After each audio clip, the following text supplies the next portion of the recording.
Number 1, find the area of the region bounded by the graphs of f of x equals x to the fourth minus 2x squared and g of x equals 2x squared, right? The first thing that we're going to do is go ahead and graph. And so if you went on your graph and you graphed this, we get something that looks like this. And then we get something that looks like that. So the region in question, but actually we have two of them. There's a couple different ways that we can work this. I'll work it the long way first, and then I'll work it the shorter way. My area is going to be, to get this region, we need to go from where it intersects to where it intersects. This intersects at an x value of -2 to an x value of 0. So we'll take the integral from -2 to 0.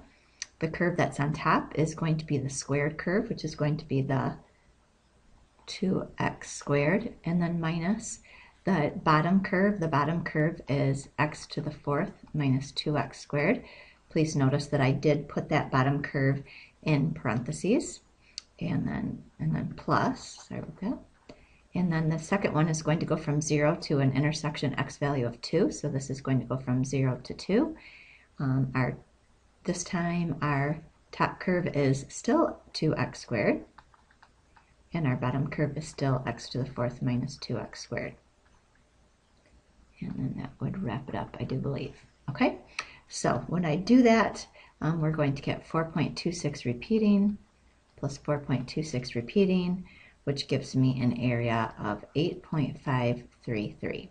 Okay, another approach we could have taken to that, since these sections are obviously identical in look, we could have easily just have taken the integral, from 0 to 2 of the top curve minus the bottom curve, and then we could have doubled that answer. So either of those would be appropriate work. Okay, problem 2. Find the area of the region bounded by the graphs of y equals 4 minus x squared, y equals 2 minus x, and y equals 0. Okay, the first thing we want to do again is go ahead, let's get a picture. And when I do my picture, I'm going to get a parabola, and then I'm going to get a line that looks something like that.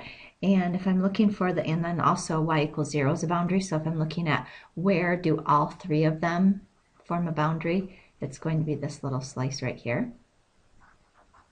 Okay, now when I go to take the area, we generally do top minus bottom, but please notice from this x value to this x value, the 4 minus x squared is on top.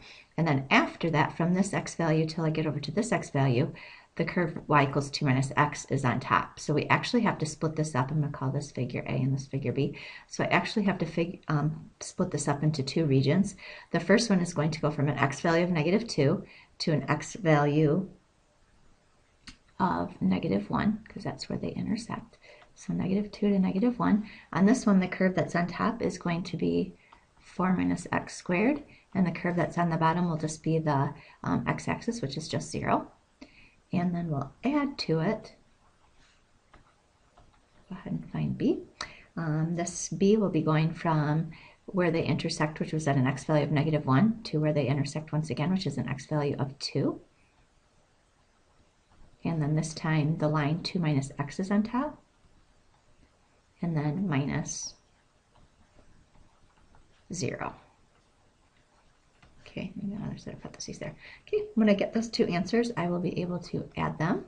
So when I do this, I get 1.6 repeating plus 4.5, which gives me an answer of 6.167. So that would be the area of that figure. Okay, I would like to show you an alternate approach, just if you maybe didn't recognize that it's split. We could also do this in terms of y. And what I would do on this one, if I do this in terms on y, and if you kind of turn your head, you'll notice that if you turn your head to the right, we do have specifically the 2 minus x would be on top, and then the 4 minus x squared is going to be on the bottom. And we would just go from y values from here to where they intersect right up here. So I'm going to work it that way as well to see which way you like it the best. Right, this first one, I would go to a 0, and then go to the y value of where they intersect. So if you find the y value where they intersect, that is going to be 3.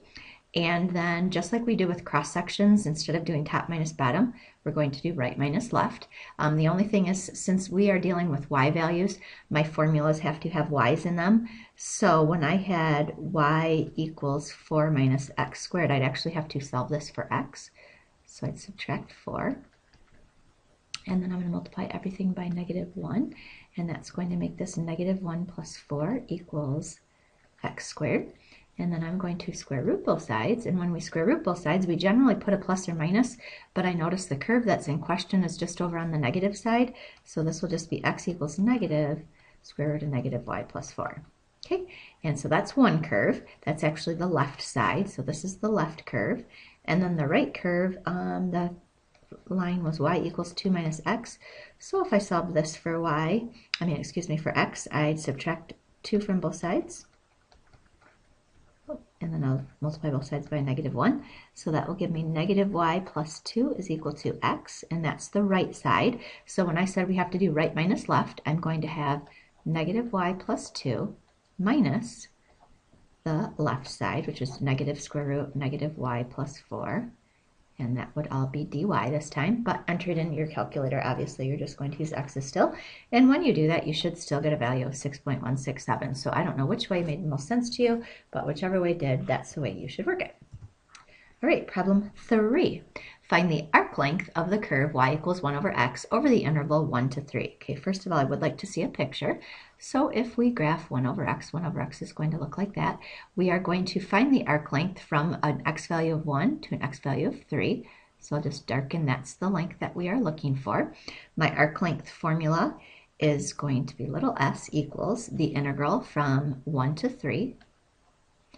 And then we'll just have the square root of 1 plus the derivative. Well, if y equals 1 over x, which is the same thing as x to the -1, y prime will equal -1 x to the -2, or -1 over x squared. So in this place, it's going to be y prime, which is -1 over x squared,